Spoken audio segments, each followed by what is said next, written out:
What's going on, everyone, and welcome to another episode of Talking in Bits, where we walk you through Bitcoin bit by bit so we can provide you with the information you need to succeed and persist. Back with episode 39. What's going on, man? 39, bro. It's been a crazy week, man. I'm super bullish. Sir. There's so many things on the news. Yeah. Apparently, stock to flow's not dead. Prices Talk pumping. about that. What is stock to flow? Let's talk about that a little bit later. Right now, I'm feeling super bullish, and I want to lead off with some music for the listeners. Not the Pump It Up. Mm-hmm. I do love me some of the Pump It Up, though. Yeah. I don't know what is it about that song, but it's super catchy. Yep. But a little bit of something Adam Back posted on Twitter. And the really cool thing about this new approach that we're taking is you guys could go to the show descriptions and should be able to see these links so you guys can load it up on your Twitter and be able to follow along while we're speaking about it, because by the time you get this, or just have some type of reference of what I'm talking about, because some people don't know who Adam Back is, and some people don't, need the context. Mm-hmm. So let's load this up here. Guys, give us feedback on how the audio sounds. We're still figuring out a better way to be able to capture this without just turning the microphone, but we're working on it. But without further ado, here we go. Profitability, securing network from attacks all simultaneously. Business 101, you increase profits by lowering cost, and guess what? The cleanest types of energy are also the lowest cost types of energy because it's the most efficient types of energy. They've been shifting towards renewables because it makes economic sense. More than 2/3 of the energy produced in the world is waste energy. A lot of the energy that the Bitcoin network is consuming is waste energy. We need to advance ourselves as a species to be better at energy production. It's de-risking construction of renewable energy facilities because it is willing to buy 24/7, 365. And that certainty means that site gets built. What essentially Bitcoin is a currency of energy. Bitcoin has the potential to render obsolete what may be the least environmentally friendly institution of all time, the petrodollar. It takes enormous amounts of... So it wasn't necessarily a rap song. So this is from a Tip is the handle here, TIP. Looks like a female. TIP_NZ. She basically got that Swan Bitcoin's The Machine Green, which was that documentary that Swan Bitcoin just recently did, and just added a beat behind it and kind of chopped up her favorite clips about it. I think that's really cool. I don't really have much to say on why it's a no-brainer for the energy industry and why this is going forward. Do you have anything to say about it? El Salvador is using volcanic energy. Yeah, we're going to get to that as well. You know what I mean? Like, this is a no-brainer. Yeah. Let's talk about it now. Let's just move that topic up now. Yeah, so that's another good reason why this is a no-brainer. I saw that, I don't know, because there's been a lot of countries being tossed around. It might be Brazil. Somebody basically saying that they could use waterfalls. Yeah. And I'm just like, yes, you can. Bro, and so can the U.S. Well, that was the conversation I was having. I have a friend who's doing commercial real estate work in Liberia. Yeah. And, we're talking about rivers and streams that if there's land near it, if you put a device in the water, it's going to harness and capture energy, which can then, power one of those little Bitcoin huts that these dudes are, designing and shipping across the world. Yeah. And all of a sudden, you're turning that water into sats every single day based on land that you have. That's incredible, bro. It takes so much education to get there, though. Yeah. Yeah. And then the other part of it is the heavy lifting. So it's like, now I know I can do this. How am I going to get the team together? But yeah, it just seems like a no-brainer. I'll pull up the article here. So El Salvador officially mined their first Bitcoin with volcanic. I'm assuming it's pressure, right? Is that where it's from? Heat. Right. Okay. Pressure. And let me see if it says here. This is from CoinDesk. I'll link it. El Salvador mines first Bitcoin with volcanic energy. Almost 22% of the country's power market is geothermal. So then, once again, how is this not a no-brainer? Is the question you would ask. And whatever, if waterfalls or a lot of moving current of water is big and abundant in the area that you're at, then you can do that. But this just continues this whole why the FUD on Bitcoin mining is just baloney. It really does nothing worse. On the contrary, it incentivizes everything the other direction, in the good way, in the clean way. And, you and I see these tweets all the time where especially political people going with green agendas and things like this. The hypocrisy that you would ignore Bitcoin is very strange. But that's the world we live in. Don't expect the politicians to change their stance either. Because listen, the people that are donating to them are from the big banks. You know what I mean? So they're just mouthpieces. But, when we're talking about mining from stranded, flare gas, volcanoes, water sources, and even on that clip that they played, she was saying that 2/3 of all energy is wasted, and most of Bitcoin's renewable energy is coming from wasted energy. Like, it's a no-brainer to turn that into Bitcoin. Well, as we were talking about in the last episode, it's a no-brainer if your intentions are good. Facts. Right. So if you either have power already or your intentions are not towards everybody else winning, then this is going to be a hard one for you to swallow. Yeah. Like, you're going to have to share, if that makes sense. Mhm. And we all have kids. So, and the post from Bukele, this was like their first like wallet post or whatever from when they got. So they finally got over a Bitcoin. They actually, this one only is 0.01 a Bitcoin. And then there was a bunch of other numbers pending or whatever. Oh, dope. But it was basically him saying, this is our early runs. This is our first sats accumulation. How many rigs do you think they have set up? I don't know. And I'm trying to click on the post, but it just gives me his whole like Twitter feed completely. So it's not really isolating on one thing. But by now, I'm sure they have, if not a few coins, I'm sure that they've been doing very well with it. It has to be a lot of rigs, dude. Yeah. Or at least the ability to get a lot of rigs, meaning that, we built the infrastructure and now the next step is to start loading up on rigs. But that's a struggle in itself. Still waiting on Compass. I know I'm not El Salvador, but if you can't get to What's Miners online, I had a back and forth. This is random, but we're gonna drop it in here anyways. Yeah. So they moved from Telegram to Discord. Yep. All right. So there's which is inconvenient. I think so. Yeah. Because I don't use Discord for anything else. Exactly. So it's very strange. Now I have to download something just to talk to you guys. Right. About where's my stuff. And personally, in my experience, I don't even want to talk to you. Facts. So it's you're making the resistance. And then to me there's always like a I guess with everything. I've done this for products too, but I guess there's like the marching band where it's like if you say something, here come the troops. Here come the yo. But Compass is doing their best to. I get that. Mm-hmm. But I'm also allowed to feel a way. Yeah. Because an example I was given is there was a gentleman that was Yo, you know what I'm doing? What's up? Just to interject. If I'm Compass Mining and I see this as a pain point, if I'm the CEO, I'm going to say, my man, when were you supposed to go online? Yeah. 2 months ago? Okay. I'm going to pay you your month, or some percentage of the sats that you would get. You know what I'm saying? There has to be something. Or I'm going to, because you're going to get invoiced every month for your bill for hosting and electric. They need to say, you get 3 months free, no electric and hosting. Well, we kind of got that. That was the original deal. Was it 3 months? Well, if you add it up, it was $500 for each machine. It's $1,000. $1,000. Okay. So I had 2 machines going on. So it's probably going to be about 3 months. Okay. Right, to power both of them. Yeah. That's cool. And they gave themselves a very credible October 31st deadline. Yeah. So they're still on. And my point is that I don't want to say this because it's the only way I can identify him, but he's the balder guy that works for them. Bald guy. Isn't it Heiler or something like that? Hamer? Yep. Cool.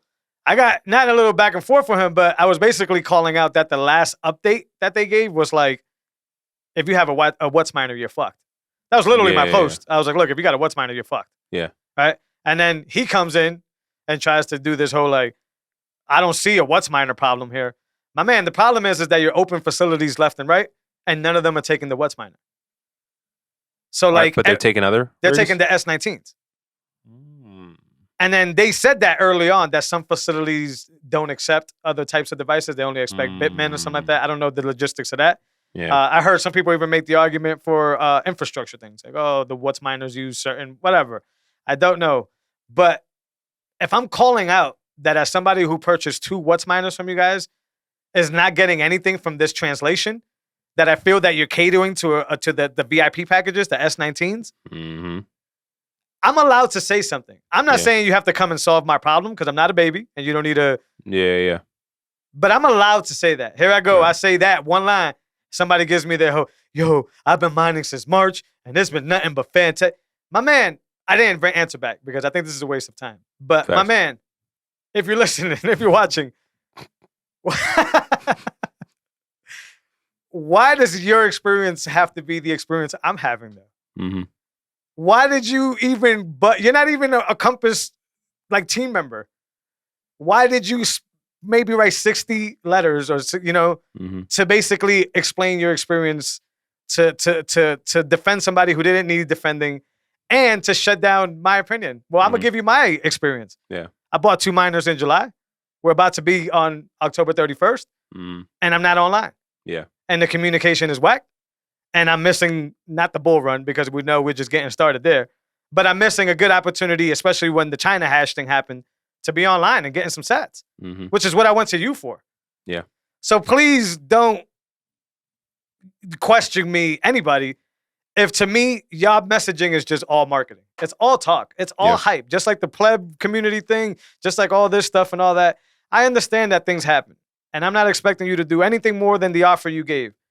But if the community that you're putting together is that type of community where I can't say, yo, I'm having a shitty experience, I don't need to be a part of that. Yeah. And then they're always in there like, yo, we're about to do some spaces. Hey, listen, man, fuck your spaces. How about you send What's Miner people a separate email that explains to them why their machines are unique, education, why it's a problem, and what the agenda is for that. Because you want to know what the last email I got was? S19s are going live in New Mexico. Florida is about to get approved. That's another spot. We don't know if Florida could take What's Miners yet, though. Right? Like, a lot of communication about the S19. The S19 people know what their next steps are. Me? But the What's Miners are in the dark. October 31st. That's what I know. And then I told that Mr. Hyla dude, come October 31st, one of us is going to be correct.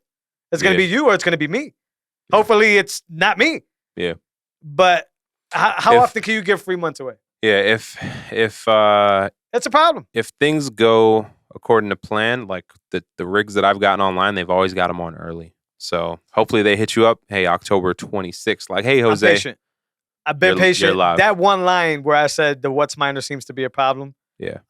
Was the only thing I've ever commented about this thing besides this podcast. Yeah. I'm patient, dude. Yeah. Like, it's what I'm of the breed of the type that feel extremely fortunate to be in the position to be able to even buy one of these things. Right. So I'm not kicking and screaming or whatever, but once they again, could do better.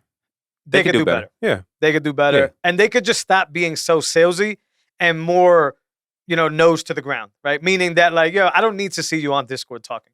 I need to see action. I need to see some results. Yeah. And if What's Miner is a problem, what you told me it was not, I beg to differ because you sold me a device that at the moment is not supported by any of your places. Yeah. That's a problem. Yeah. That's an issue. He told me it's not a problem. This is like, yeah. He's not leadership, but what is he? He's front facing. He's client facing. Yeah, I have a What's Miner with them. That's a problem. But it went online, earlier this year. But a company that prides themselves on education, right, supposedly about mining, how come you can't explain to me why these other places won't get it? Unless it's a contractual thing that you just can't bring up. Yeah. And if it isn't, say it. You got to say you can't disclose it. Address it thoroughly. Yeah. The only address that I've seen and that I got personally was, we don't have a What's Miner problem. I beg to differ. Yeah. I just gave you a bunch of reasons why you do. October 31st, we're gonna find out. And I kind of got the gut feeling that it's gonna be, well, they stringing you along. Here's a few more months, or here's another proposition. Which is gonna be, you can take them if you want. That's not solving my problem, and that's not why I went to you. Yeah. So I came across another small mining farm. Probably someone who does what Tarantula does, just with their own facility. You know what I mean? That's what you need to get. I came across a thread. It was a dude. He was like, "Yo, I stumbled upon this deal. Really interesting story. He got seller financing to buy the facility, so the old owner is still getting paid, and he's still kind of involved. And he's able to take over, and they got a ton of rigs, and I think you can buy rigs from them. I think they'll host them for you, and like a Compass mining in its infancy. And so, there has to be competition in this space. Yeah. Because competition makes markets flourish. Yeah, and if I knew where I could put my miners now, I would absolutely take them back. Easy. Compass. Yeah, he's in Texas. Yeah, absolutely. You could probably pull up on a facility. I got to see. And then it's just a bunch of different things because I'm so paranoid, especially as a Bitcoiner, that it's like, well, I have no verification, no proof that you're not actually running my machine. And then what happens if my machine breaks 6 months down the road? You're going to say, oh, it was just its time. Right. But when it wasn't, oh, this whole time you've been waiting, we've been pumping the shit out of this thing. I don't know that. Yeah. Am I paranoid? Maybe. I think I have the same concerns. Yeah. So now I can't even get an email explaining anything about my. There's no What's Miner problem. Apparently, I'm seeing things. Apparently, according to this gentleman.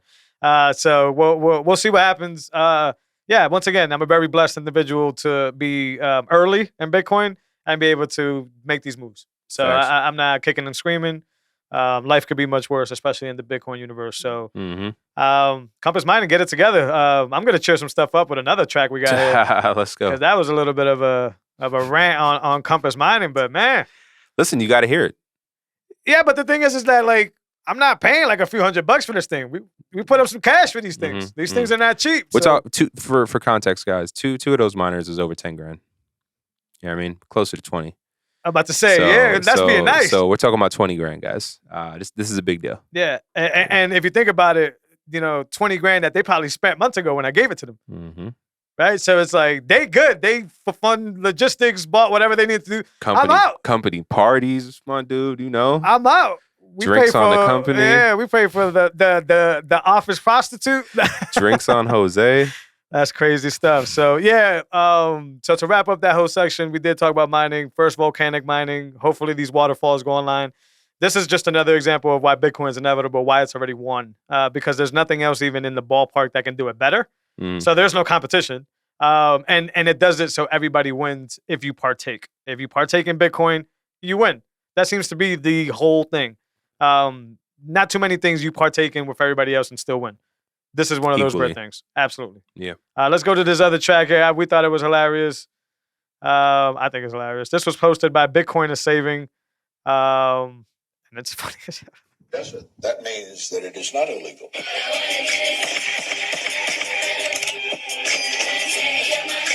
I believe what I propose is fair.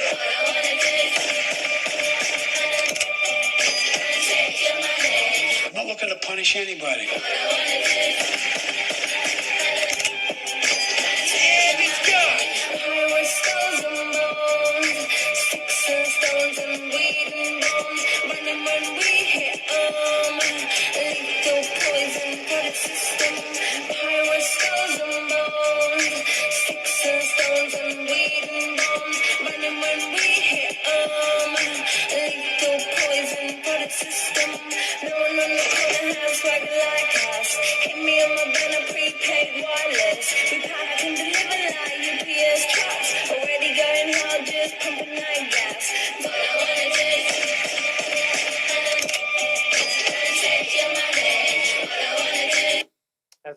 It's another minute of that, but you guys got to see it. We'll link it in the show notes.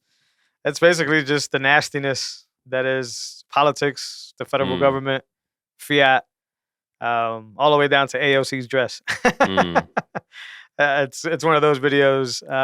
I love the creators, by the way. Yeah. Bitcoin creators are probably some of the best creators out there. I downloaded one of their videos. I forget who posted it. I posted it to Facebook, but then Facebook muted it for the music choice. And I was just like, man. That's what they said. This video is like, it doesn't have the same effect without the music, no? That's a perfect lean in. That's a perfect lean in to say, let's talk about the Facebook hack. Yeah. Yeah. So Facebook went down. You're a Facebook user. I am not. How did that go? Yeah. Facebook was down for like 6 hours or so. I want to preface this with in 2019, not to be the conspiracy guy, this is a fact. In 2019, the Bill and Melinda Gates Foundation funded, sponsored, hosted an event called Event 201, which simulated with world leaders from everywhere what a coronavirus-like pandemic would be like. Sure. And then it happened. In the next pandemic simulation kind of drill they ran was on the cyber world, right? And Facebook goes down for X amount of hours, and allegedly over 1 billion people's information has been extracted. Yeah. So is it a psyop? Did it really happen? What is it? I don't know, but Facebook was down for 6 hours. So you think it's the powers that be that are doing this? Yeah, I'm thinking. I'm just saying, like that's a thing. That's a thing, right? They're talking about cyber. Yeah, it's going to be the cyber pandemic now. Yeah, I knew about the first thing, the COVID prediction, or not prediction, simulation. Yeah, right. I didn't hear about the cyber one. I'll spin it on the other end. I think those people are powerless. Mm-hmm. I hope that's the case. Yeah, I think those people are entering into an environment. Yeah. Where the new predator is a more complex predator. Mm-hmm. They're scared of this predator, and when you see stuff like this, it's just that predator strutting his shit and basically saying, "This is what we got. We got you." Exactly. Yeah. So I'd like that to be the case and not the other way around. I mean, it's scary either way, but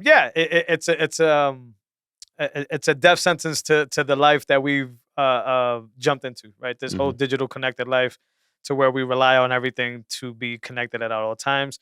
this is the payback for that, Mm. that convenience. And I think it's just starting with Facebook. The further removed, the less that it matters. I'm one of those people. You know how I feel about Facebook. So to me, is all right. Good for you. You guys Mhm. are down now. Bootstrap it and get back up because you have the resources to do so. Or get the fuck out the way Mhm. because we already know that you guys won't make it unless you change your model somehow, some way. And the only problem with big behemoths like Facebook, you can't move the shit. So it's Yeah. done. It's over. There won't be another Facebook. Facebook will die. And they can't shift because they've already plotted too much, especially their whole ad platform. They can't do anything about that. So they're going to try to adapt. They're going to try to embrace these lightning things, these new things. But overall, they're too big to be able to change completely. And they will die. And this is just the start of it. Google will be next. You've brought up trying to look at catalysts and stuff like that. Maybe you might want to do that. Mhm. I'm not saying Apple's any better. I have an iPhone, but it's just one of those things. Like I think these people are trying to show stuff, and to take down a software giant over a hardware giant, because anybody who knows that Apple is a hardware giant that does software, and Google is a software giant that does some hardware. I would go for the software giant if I was trying to prove a point. Mhm. And Apple may get hit too. They have been hit. All these companies have been hit. But expect Google to be the next one. And Facebook was the badge of honor for these people that are doing this stuff. Coinbase. Coinbase also Yeah. went. Get your coins off exchanges. Man, if Facebook is like the upper tier for hackers, I'm Mhm. gonna go with Coinbase being like The low hanging fruit. yeah, like your first shot at Yeah. hacking or something. Like Yeah. get your no keys. We talk about it all the time. Coinbase Mhm. again, a bunch of information. They seem to thrive during this though. Like people still Yeah. seem to just be like, okay, or be in denial. Do you ever thought about that? Why does Yeah. Coinbase keep surviving? How does that happen? They're on a really big level. Are they? Where allegedly Tesla was buying through them. Interesting. You know what I mean? $1 billion of Bitcoin. What's the commission on that? What's the fees on that? You know what I mean? That pays for a lot of things. I thought like a Tesla would have So- went to like a NIDIG or something like that though. They That's very weird. I think it might be like Coinbase in conjunction with NIDIG or Yeah. something. But it's some like corporate structure that they have on the back end. But you got to figure how many corporations and big businesses and small countries are kind of doing that we don't know about. How tone deaf do you So- got to be as a billionaire to say, hey, they continually get hacked for keys. Here's my Let money. me. Yeah. That's And how I- tone deaf you got to be. Gotta wonder how they're securing Bitcoin. Not very well. You know what I mean? Well, But not Coinbase, but like Tesla and other people. okay. Well, I was gonna say too. I don't think the Coinbase got hacked for Bitcoin, did it? Or was it just the information? Information, but people are breaking into one-on-one accounts. Okay. So like people are going I into do have it. I individual. don't know why I pulled it up. Yeah, people are going into individual accounts and wiping them. Yeah, it says hackers robbed thousands of Coinbase customers using SMS 2FA. We were talking about this before the show. Let's talk about it. By Break the it way, down. you guys are about to get some early access before the shows Yeah. because we be having these fire conversations during the Uh-huh. show, before the show. So don't do an SMS 2FA. Mhm. That's just a no-brainer. Somebody can call your telephone provider and hack basically your SIM, get it sent to a different phone number, and receive that SMS reset or that 2FA to get into the account. Easier than that, I can download a text message app. Right. And, Well, they and would have take to your get number your over phone Wi-Fi. number. Right. They would have to get that message to go to their number. Mhm. Or like I said, they could the most common way. I don't want to say easy because I've never done it. I don't know. The most common way is basically try to get to your phone provider to say, "Hey, my phone is lost. I need to swap to this new IMEI." Mhm. They'll swap the IMEI, and all they need is 5 minutes, right? So it's like they'll swap the IMEI. Once they swap the IMEI, they'll get this code. They'll get into the account. They'll reset the 2FA from inside the account. Boom. That's how you go. That's why you don't do the SMS. You have to either do like a YubiKey, which is just a physical device that you like when you're presently you can put in and unlock, or you need to do a Google Authenticator. There's a few other authenticator apps. These apps are device specific. There's a drawback to that. If you lose your device, you lost all your 2FA keys. Mhm. There's a problem with that. But it's extremely secure. I would say 2FA is that last layer of defense. If Yeah. you don't have 2FA on your account, you're probably gonna get hacked at some point. Yeah, I like Google Authenticator. I do too. Um, I mean, simple. That's yeah, what it needs to do. and I like for password management. I use LastPass, and they pretty much encrypt and create new passwords and you Yeah. know, manage that across mobile and a mobile desktop, laptop. Yeah, they've been league leaders for a while. Yep. Yeah, Those two they've been companies. out. I've had them for like 10 years. They're growing. That's but, how Odell here add to that post that transaction history and home addresses were hacked. Coinbase. oh man, home at, bro. The hackers know. Home address. Yeah. My concern is 5 years, 10 years from now. Like right now, dudes will rob drug dealers.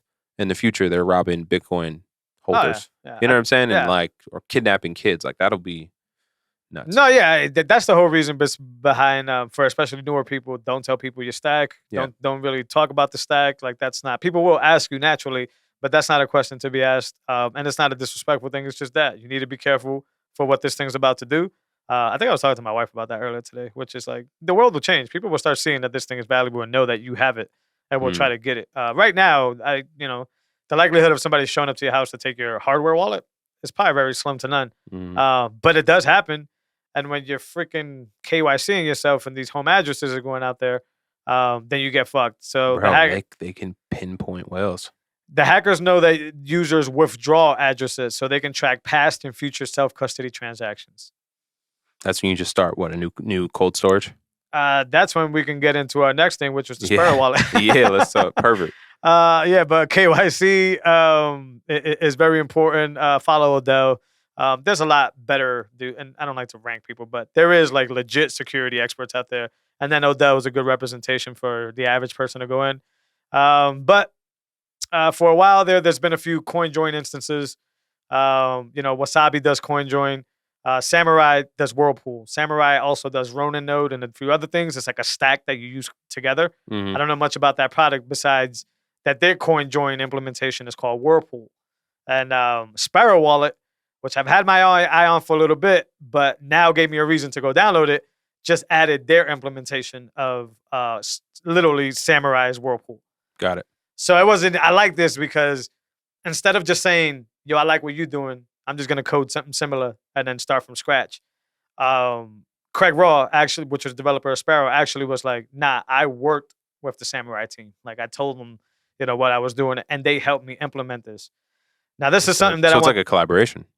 Yeah, it is. And he's giving them much love, and they're going to be part of future updates and stuff. Fire. But this is the thing that I want newer people to understand when they say Bitcoin is complex.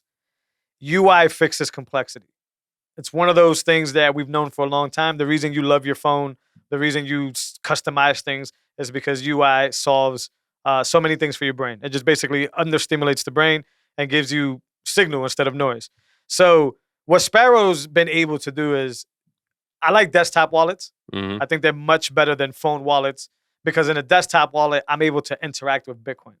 So I'm able to see return addresses. I'm able to see different addresses. I'm able to label these addresses as such. I'm able to organize them. When it comes to coin joining or Whirlpool, there's 4 different steps. Craig, I don't know if this is the way it is on Samurai, but there's a regular deposit wallet, there's a pre-mix wallet, and I don't want to get too technical in it. There's a post-mix wallet, and there's a bad funds wallet. I think it's bad something else, right? So through all these wallets, it basically goes from your regular hot wallet to a premix, right? Before the Whirlpool, before the CoinJoin, it gives you a UTXO after, that's the post mix. And then when it sends you your change back, it smartly sends it to a bad wallet. Bad not meaning that you can't go pay your bills with it or transfer it over here or send it to somebody. Bad meaning don't mix this UTXO with the post mix UTXO. Incredible how in Sparrow Wallet you can see this. Yeah. Step by step, there's tabs. Craig has really nice prompts that come up when you're about to move to the next section. When you're about to broadcast your Whirlpool transaction, you can actually see like a graph that says, this is your UTXO, this goes here, fee goes here, this goes there. UI allows you to understand Bitcoin in an incredible way. Fun fact, with Sparrow Wallet, you can set testnet. And you could have as much fun as possible on testnet. You could send 19 Bitcoin to your wallet. You could send it back and forth. You could play around. You could Whirlpool on testnet. So you could try it out that way. And what testnet is basically you don't lose anything. There's no funds on the line. It's all made up. There is a mining schedule. I think it's every 5 minutes and not every 10 minutes. It kind of structures the same, but it doesn't, it's not real. It's not real funds or whatever. Gotcha. Sparrow Wallet's it. Take me back on the Sparrow Wallet. It sends it to a bad wallet. Let's talk about that. Sure. Is that like a hot wallet? Is that cold storage? They're all hot wallets. Okay. Right. So another cool feature of Sparrow Wallet, and for anybody who's listening who's tried Samurai, this could all be from Samurai, and I'm just saying the Sparrow features. I don't know. But another really cool feature on Sparrow is you can leave it mixing, and then after a certain amount of mixes, you can automatically send to cold storage. Gotcha. Fantastic. That's a huge feature because this is a problem that a lot of people don't think about. They do anonymous coin join stuff, right, or Whirlpool stuff, and then they send to a UTXO and then send a different UTXO, which pretty much correlates them and blows their anonymous behavior. Now, it's still clean. It's just you're already starting a new track record that people can track you. So yeah, the process is required for you to separate these funds, and you could just send it back to yourself. They're all hot wallets, and I did this morning actually. So, like I guess when it goes to those 4 wallets, step by step. By the way, it doesn't. Yeah. It doesn't go immediately to those. Okay, wallets. so where does 100% of it land? In the bad wallet, or is it spread out? Well, when you're depositing into your Sparrow wallet, Yep. it's a deposit. It says deposit wallet. So that's Gotcha. your main one. That's where you see your addresses. You can spend there, right? And then there's a really cool button where it's like once again, why I love desktop wallets. You can see all your transactions. I'm sorry, you can see all your UTXOs. And then from there, you select all the UTXOs you want, and you can start mixing. Gotcha. Right. And now what mixing does is it's going to take those funds from the deposit wallet, from the hot wallet, and send. It splits it, right? So there's like a fee for the coordinators, what they call it, when a Whirlpool. So there's a fee, which is usually 5%. There's the clean money, and then there's a transaction for the return money, right? So in the example, let's just round to 180,000 sats, right? So 100,000 sats are going to get cleaned. That'll get sent to the premix. 5,000 sats would be the fee. That would go to the address of the coordinator. And then the 80,000 that's changed, or the 75,000, because you take off the coordinator fee, the 75,000 go to a return address, which is in the bad wallet. Gotcha. And then you have to wait for this transaction. So that's to confirm. like the change. Yeah. Well, you always have a return address. Gotcha. But with a Whirlpool, it knows specifically to send it to a bad wallet. Gotcha. Instead of just giving you your next address. Because the way the return addresses work is it always just gives you your next address up. That's how it sends it back to you. That doesn't work, though, because if I got clean UTXOs and you return shitty ones, you just crash that whole wallet. Now it's not clean. Compromise, yeah. Right. So it smartly makes these 4 wallets for you and navigates through those 4 wallets to keep it all separate. And what you end up with is a wallet with change that's bad and a wallet with clean sats. This is the beautiful part. You get the dirty change, you send it back to the deposit address, and you start this motherfucker all over again. Right? And then the art of whirlpooling is you can mix once and that's cool. But like real anonymous behavior is mixing 4 or 5 times. This is the real cool whirlpool that I hated about CoinJoin or Wasabi's implementation. Well, Wasabi, I needed 0.1 Bitcoin to get in the game. It was a pretty good. Actually, I was going to ask, what's the entry? This one you can go as low as 100,000 sats because I'm doing that today. It just depends on what other people are coordinating, right? So it may not be there, but yeah, you can go as low as 100,000 sats, and it just works beautifully. It's just laid out really well. You have to wait for the transaction to broadcast, and there is in order to mix properly. How do I explain this? So you can mix once and you're good. You can now send that to a clean cold storage or whatever. But if you want to continue the mixing, you never pay the fee again. Dope. Super dope. I like that. You pay the fee the first time. You keep the UTXO inside of that post-mix wallet. And smartly enough, you have to keep your computer on. Smartly enough, every time they start a new Whirlpool round, they'll grab your UTXO, contribute to that Whirlpool with no fees to you, and mix it a second time. Gotcha. Mix it a third time. You have to leave your computer on. Craig was even saying, which is the developer, was even saying, hey, if you really want to be anonymous, this is something that you kind of let cycle for like a week or two. Because now you've entered numerous different blocks on the blockchain at different points in time. So you're just getting super anonymous here. So that's as easy as just running it in the background. Craig does a really good job. I'm really blown away by Sparrow. Yeah. Craig does a really good job of even giving you an application for Windows, for Mac, that'll keep your system running in the background. So I never thought we'd be at a point in time where we're talking about how to rinse digital money. This is crazy. But we use dirty terms because we're from the streets, right? But even the example I gave a few weeks ago where it was when you're doing business, you don't want people knowing how much you're bringing in. Apple doesn't want people knowing how much they get for iPhones. And if I could track that address, I'm going to know how much they... Right. So it's essential just to be fair in a world of business and exchange. How does the government or whoever is the opponent and wants to tax this? How are they going to beat Taproot and that? I don't know, man. I don't know. I'm not good on the political side or regulation side because Yeah. I always default to you can't do shit. That's from a technical standpoint. How are they like? That's what I'm thinking. You How are they can't going to do figure it shit. out? You would have to set really strict rules, and then this is why, if you read Sovereign Individual and all that stuff, and do the regular typical orange pill thing experience, this is why you know that governments won't exist because there's nothing that they can do about it. So now they're gonna have to cower back and then hide to their previous position. They're either gonna do two things: they're gonna overpower, meaning that they're just gonna wipe us all out, or they're gonna have to backtrack and be the old government, which is no.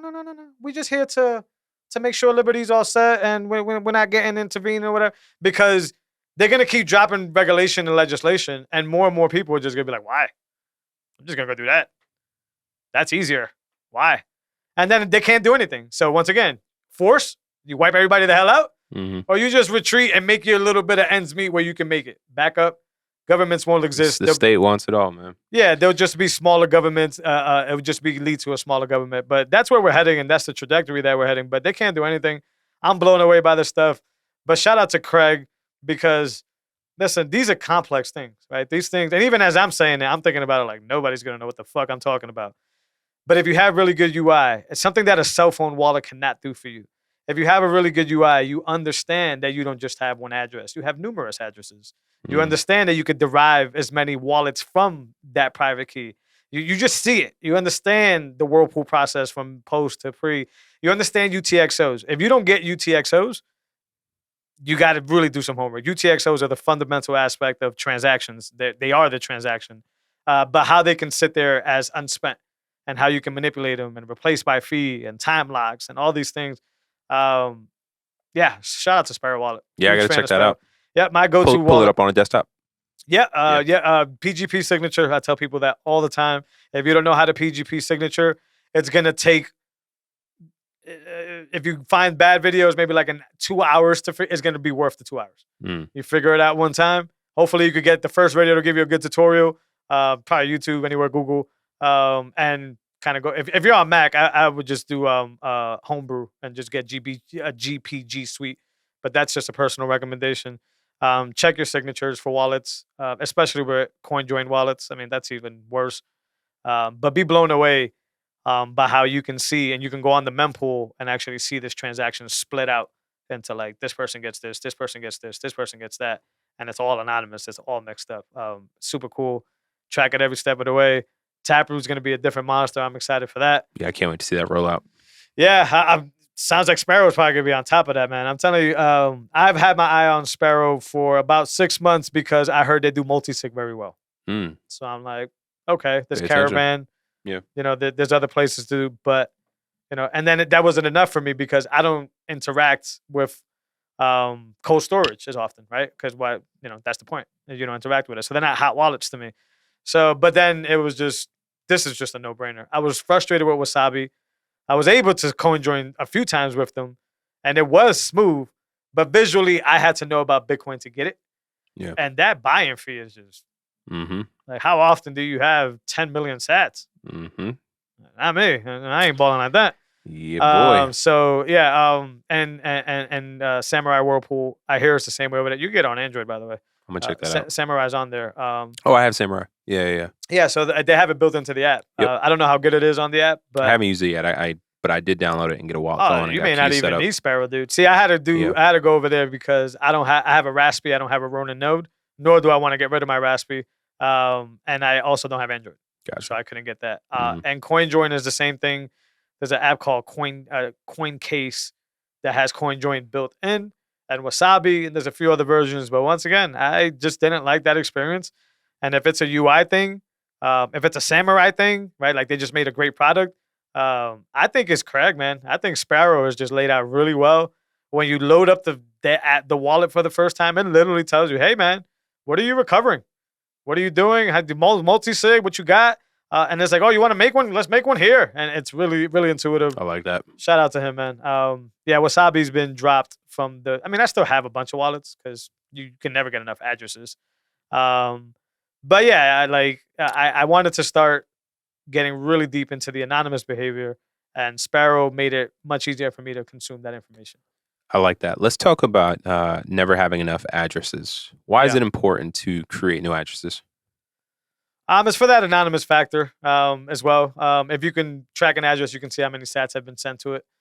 So it's not just a good practice. So by default, HD wallets, which somebody's going to kill me on this one, I think it's BIP 45. I could be wrong.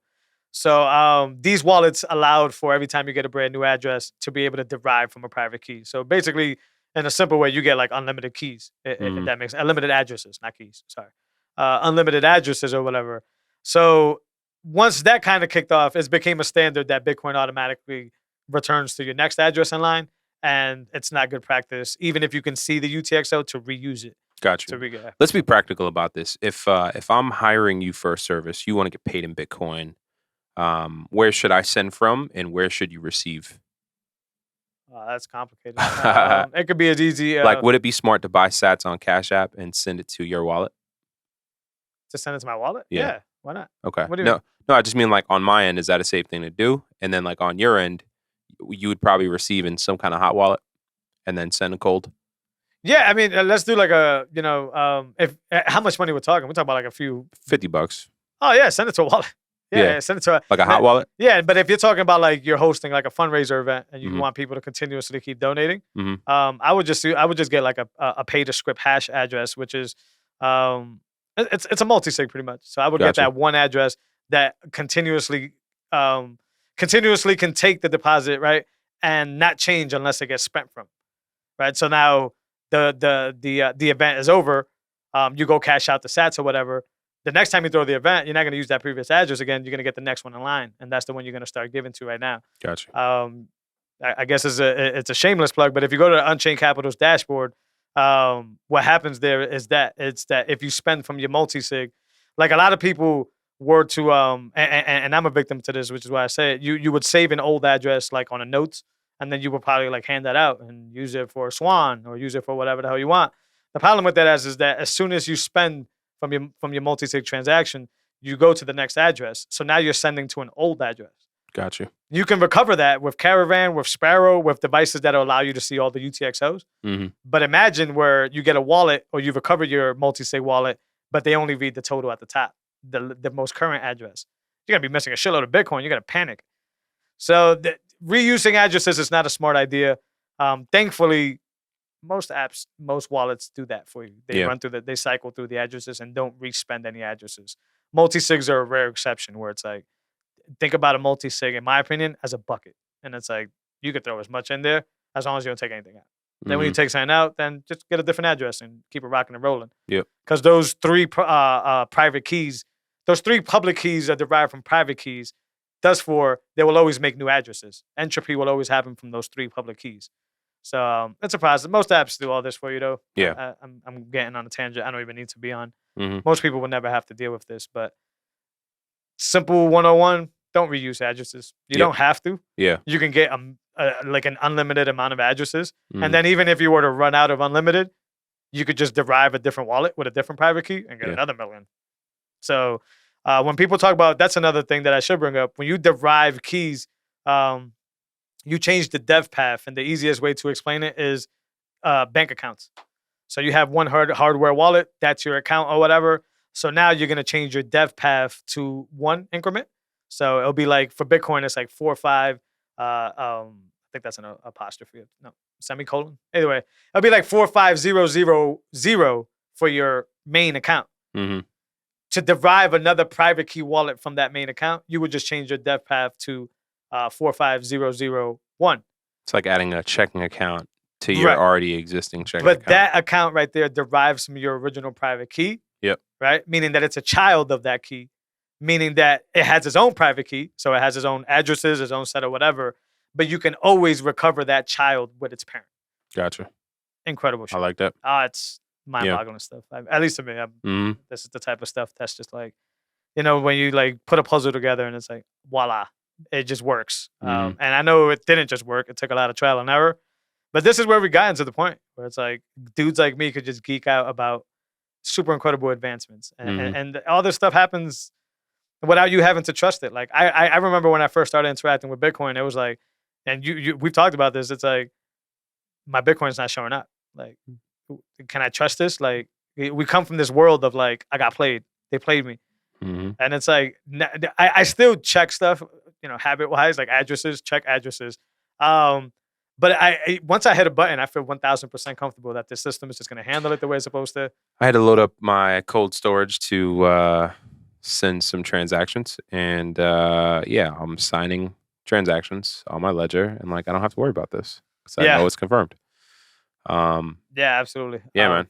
I do want to bring up that point. Somebody asked me on a DM on Twitter. They reached out to me and they were like, signing is supposed to be with your seeds. Why can a device sign without you having to input the seeds? Yeah. First of all, I don't know. I've talked to this person for a little while, so I can see why they felt comfortable asking me that. But it was a random left field question. Like I was like, well, who the hell told you sign with seed phrases? Yeah. But anyways, I just try to answer as best I can, and I'll try to answer for anybody who's curious. But your device, I guess, is the PIN passphrase to your device. The device is basically saying if Ben can get through this PIN, he's approving this private key to sign. So the reason you don't have to put in your seed phrases is because the device signs for you by you putting the passphrase in. Matter of fact, the seed phrase is not intended to sign. The seed phrase is intended to recover. And the only reason they're words is because nobody can remember their private keys. They're super long, intricate numbers. I don't remember if it's 256 bytes or something like that. But they're, numbers that have been, SHA-256 and hashed down. So somebody in one of the BIPs basically said, hey, well, we can actually hash these into readable human words. So that's why you get seed phrases. But if anybody ever tells you to sign with a seed phrase, run for your fucking life. You're getting played. The device with your passphrase is your approval saying that you're willing to sign with your private key. And the point of your seed phrase is that if the device goes bye-bye, you can just recover and then sign with this new device. Exactly. So the devices are signing, but they're signing because they hold the private key and you are authorizing the signature of your private key. You're actually signing with a combination of things, but you're signing with your XPub, which is derived from a private key. That's super important to Bitcoin. So just pay attention to those things. This is long-winded transaction talk, but there's a lot going on under the hood. Yeah, man. I like it. A lot of cool stuff going Advancements. on. Yeah, all the time. There's a point of sale that you can make for $8, a POS system for Lightning that I saw that. Bro, that's fire. $8. Well, so my pops opened the business, and I'm like, it'd be dope to stack sats. And like, or how does a business do that? You know what I mean?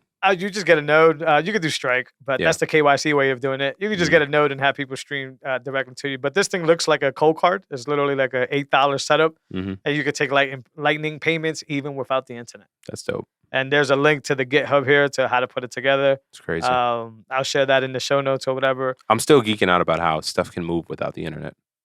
Yeah, absolutely. It's like, because the question is like, oh, well, what if they cut off the internet or the power? Then what? You just got to be able to like somehow broadcast the script to Bitcoin. And if Bitcoin could process it, and as long as there's miners around to process it, it would always go through. So whether you broadcast it, whatever it is that you do, if that transaction could get, you could even like, this is like rare, like wild lands example, but like you could literally like SOS, like the broadcast, like the hash ID or whatever, and submit that over to the Bitcoin network somehow. And that could get it run, and then they can SOS back to you the receipt, right? So it's been confirmed or whatever. Like there's a lot of million things, but $8. I saw somebody do like a card that you can tap and pay with Lightning, like an NFC thing or whatever. Hey, listen, man, I'd rather be verified through my phone than to have this plastic card that people could just slap on shit to be able to. So cool advancement. We are going to see a bunch of NFC stuff. MK4 cold card is going to have NFC. That's going to be really cool. But only like air gap is cool, which is like in certain instances.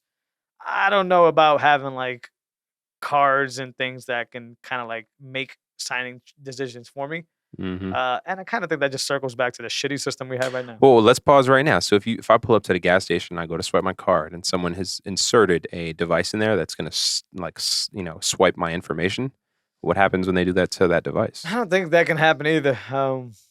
Because I guess the card would be the signature device, right? So they could get your XPub like that, but they would need the card to sign. Sort of like they need the hardware wallet to sign. Yeah. But I don't know. I don't want to knock it because I like advancements and I like things that are easier and lighter weight. And I do tap and pay. So I do understand. Mhm. I've been tap and paying since like gingerbread or something like that. So Mm. I understand the benefits of being able to do that, but not yet. Not Yeah. yet. I like the physical aspect of like scanning a QR code or doing things like that. Confirming address, right? Like things that are like make me feel better about this transaction. Mhm. I don't know. Maybe I'll be balling enough somewhere where it's like stats don't matter. Ding. Yeah. But not yet. Stats matter a Soon, lot. bro. Yeah. Manifest that. Yeah, Soon. nah. Yeah, listen, with this shock that's about to happen, let's talk about it, man. So Yeah. your boy Stock to Flow, Yep. the only one of the glass nose guy. Is he a glass nose guy? He's a glass nose guy. Yeah, probably. Yeah, let's just butcher them in that whole little area, even if he's Yeah. not. Right? The prediction guys. There are a lot of people who have The predicted. weathermen. Yeah, the people who've predicted Bitcoin will be at a certain price on a certain month on a certain date, and a lot of the models were shattered. He's one of the only ones whose model is still kind of holding up. But he'll probably be wrong, and like whatever you think the market is going to do, it typically doesn't do. You know what I mean? I think the reverse question is necessary. Why has he been the only one right? Yeah, I don't know. Because that could be the reason why he won't be wrong. Yeah. But I don't know. Yeah. Excuse me. I don't follow those guys. I don't do any of that. But I will have to give him kudos for he guessed 47 end of August. Yeah. He guessed 43 end of September. And he's guessing 63 end of October. Kind of looks like we're heading in that direction. Pretty much, yeah. Yeah. And I don't remember if he did like a month by month, but I think his December one is like 130. So am I hoping this guy is right? Santa's coming to town, baby. I don't know. I kind of don't. I want to keep stacking, man. I don't want him to be right. Yeah. No, bro, I'm with you. I don't have enough. But if it's 130, then we all win, right? Like it's just that, like, even when we get to like let's say 66, it's probably less than that. But even anybody who's ever had Bitcoin at that point is going to be in the win. Right. So it's like if we're at 130K and there's people getting in right now at 50 because they had another chance, right? We went back to 30 and they had another chance to. You're going to be very proud that you had that second chance. It's going to be the same story. Oh, you bought Bitcoin when it was 4,000. Now it's 40,000. Oh, you bought Bitcoin at 40,000. Yeah. Now it's 120,000. I pride 17. 17 is like my pride. Like I bought at 17. If you are not buying Bitcoin, if you didn't, the best time to buy Bitcoin was 12 years ago. The second best time is today, right now. Right now. Get on an app, buy Bitcoin. Right now. Listen to our podcast, figure out what to do with that Bitcoin, but start buying Bitcoin. Yeah, like people don't get it, man. Yeah, we don't sit here for an hour long-winded and give example after example of why this is going to work. Yeah, it's just going to work. And don't take my word for it because I'm also skeptic, subjective, right? Like this is all speculation. Yeah, this is not financial advice. This is the closest thing to the realness you can get, though. And if it's not, then I don't know if this applies, but like when people say, if this is not it, then I don't want to be right. I don't want to go back to fiat. If money does not inflate. And if this isn't right, then I don't want to be right. I just don't want to go back to fiat. Yeah. Back to the rules, right? 21 million, mm-hmm. Money go up. Money's going up. Yeah. These guys are just relentless on this printing thing. Money goes up. They want to print another 3.5 trillion. Did that get approved? Or is that a new one? It's not approved. It's their infrastructure bill. But listen, if you study history and you look around at what's going on, 40% of all money has been printed. If they get this 3.5 trillion like nothing, it's going to be followed up by more trillions. And we're literally going to watch them crash the monetary system to roll out their central bank coin. Yeah. Which is going to possibly have an expiration limit, which is going to, be censored and blocked if you're saying stuff online that you shouldn't, So like this Bitcoin thing has to work. Yeah. And it is freedom in that regard. And just to lean off that, we're already at our mark, but just to throw it in there, Visa has a universal payment channel that's supposed to be dropping. Let's go. What I'm saying is not let go, which is going to make room for CBDCs. Oh, yeah, get out of here. Yeah, I thought you were saying the other way around. So Visa's trying to get ahead of it too. What was the company we said a few episodes ago that 2020 Sam they were going to drop? Western Union? Yeah. Right? So like now you're starting to see these signs. This is from CoinDesk. Visa has unveiled a proposal for a universal payment channel to enable interoperability, I can't say that word, but basically cohesiveness between stable coins and CBDCs on different blockchains. That whole headline right there already got me saying, you playing with fire, motherfuckers. You playing with fire. You're going to roll out this coin, like you just said, and now you're already getting with the major conglomerates to build infrastructure for these coins to be adopted right away. Sorry, this Bitcoin thing is going to work. And like Ben said, get it now. Get it now. Don't let nobody tell you otherwise. I answer this question all the time. My barber asks me, a lot of people different ask me, hey, when's the right time to buy? Listen, I buy every day. Yeah. I buy every day, and I don't like doxing myself. I'm not around sharing how much I buy and pictures and stuff. But I promise you, any situation that I can get some more Bitcoin, I'm getting more Bitcoin. And it's not because I'm a fanboy, even though I love the technology and I am a fan of the technology. It's because of what you hinted on already. Mm-hmm. There's a historic pattern that's happening here, and history goes back around and repeats itself. It doesn't, what did Mark Twain said? It's not the same, but it often rhymes, right? So what's about to come could be all overblown. We could all be thinking about this too hard. We could all be doing, but history has shown us that it's not. Mm-hmm. Shit will go down. This is a little bit related, but not related. Like I was working out this morning and I got some mirrors in front of me, right? And then sometimes I kind of like recite stuff to myself to like, why do you work out? Right. Mm-hmm. And then usually it's, a lot of numerous things to, lose some weight, get into some shape or whatever. This morning was the first morning that I looked at myself and I wasn't talking to nobody in specific, but I was like, I'm working out so that if I have to get into a fight with you, I'm not going to lose. Mm-hmm. And that doesn't mean anything in the moment because I'm not trying to fight nobody. I'm not trying to do whatever. But if the decision ever came down where I need to, let's just use funny words, bare knuckle brawl, Mm-hmm. I don't give a shit about a six pack. I don't give a shit about looking good in the mirror. I don't give a shit about none of that. I care about, can I hold my own and maybe save my life and maybe save the life of my loved ones if I can actually win this altercation. That's very extremist to think. But that's what I'm on right now. Yeah, just being prepared for it. History's very gruesome. Mm-hmm. I've heard some people say that we live in the safest time of all time, and people question that. The reason they say that and the reason people question it is because they haven't even dug through history.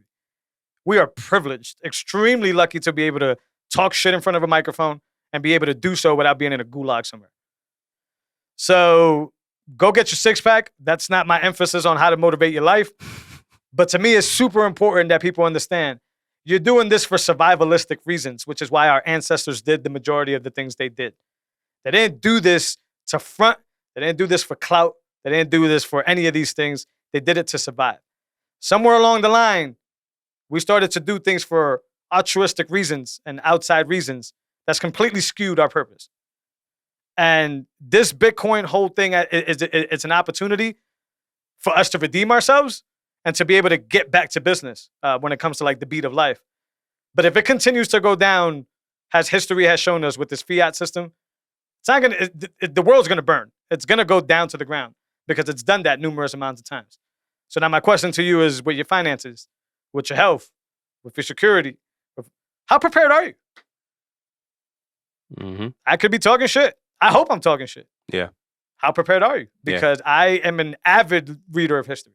Yeah, I mean, the Facebook shutdown went for 6 hours and like people were reevaluating life. You know what I mean? And that's like a social media thing. Never mind a bank account. Never mind your savings. You know what I mean? Going to zero, etc. Yeah. So it's much more serious. There was a Bitcoiner that was going around saying, and I think about this all the time. I was actually, last week, I think I was at like the school picking the kids up and I was thinking about it. But he brought up in a text what summarized my thought, which is you look around and you realize how many of these people can handle that? Mm-hmm. How many of these people know what's about to come?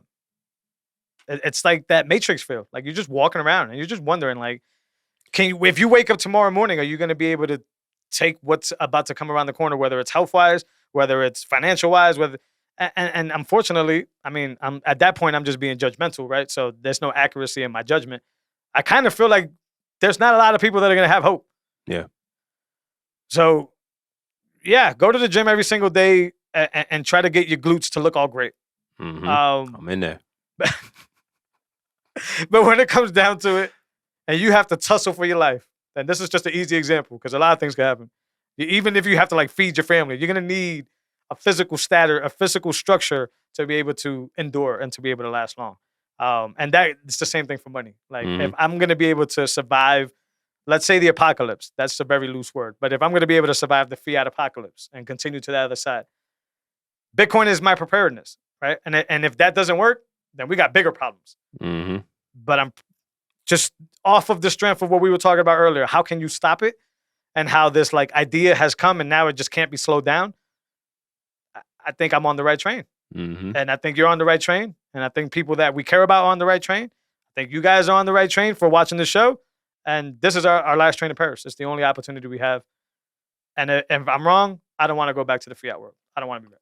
Title of this should be Last Train to Paris Part 2. Yeah. Bomb. Yeah. Or I don't want to be right. But yeah, remind me of that, and we'll add it. I always forget when we say that. Yeah. But yeah, I'm you with got you. anything else? No, I'm with you, man.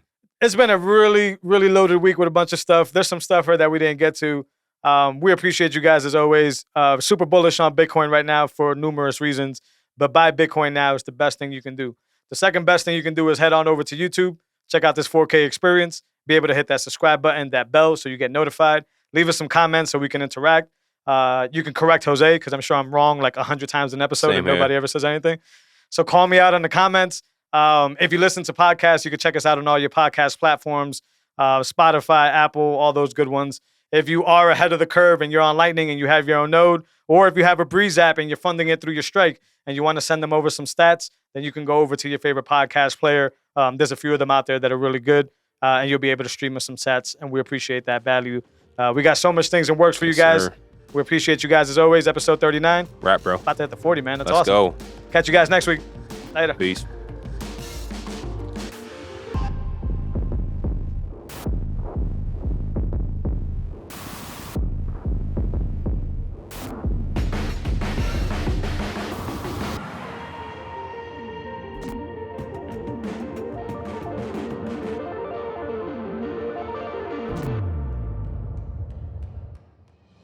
All the opinions expressed by Jose and Ben or any of the guests on this show are solely their opinion and their opinion alone. Their opinions do not reflect the opinions of any of the sponsors or other parties involved in the recording of this show. Do not treat any opinion expressed by Jose and Ben as a specific endorsement to make a particular investment or follow a particular strategy. Their expressions of their opinion on this show is purely for informational purposes.